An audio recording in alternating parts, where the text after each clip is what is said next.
Dieu a fait la grande ourse, Orion et les Pléiades. Il fait des merveilles à ne pouvoir les compter. Job 9, 9, 10. Dieu a donné d'innombrables preuves de son existence à celui qui ouvre les yeux pour les découvrir. Plus la science moderne sonde les secrets de l'univers, plus elle montre qu'il y a un créateur. Il ne viendrait l'idée de personne de croire qu'une navette spatiale est capable de s'élever dans les airs, de tourner en orbite autour de la Terre pour atterrir à l'heure et à l'endroit prévu sans le génie de mathématiciens, de techniciens, d'électroniciens, d'informaticiens. Que dire alors devant cette multitude d'astres qui gravitent dans le cosmos avec une précision rigoureuse?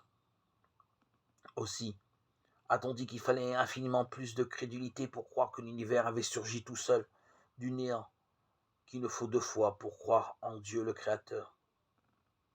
Des scientifiques ont calculé que le Soleil dégage en une seconde la puissance de 10 milliards de bombes nucléaires. Dans la partie de l'univers qui nous est accessible, combien y a-t-il d'étoiles qui émettent de l'énergie? Des milliards. Et ça ne représente probablement qu'une infime partie de l'immense inconnu devant lequel on est pris de vertige.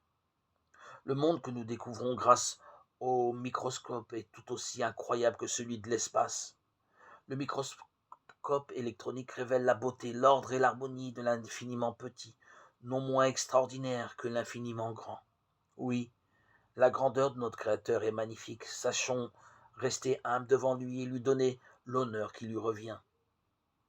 Quand je regarde tes cieux, l'ouvrage de tes doigts, la lune et les étoiles que tu as disposées, qu'est-ce que l'homme?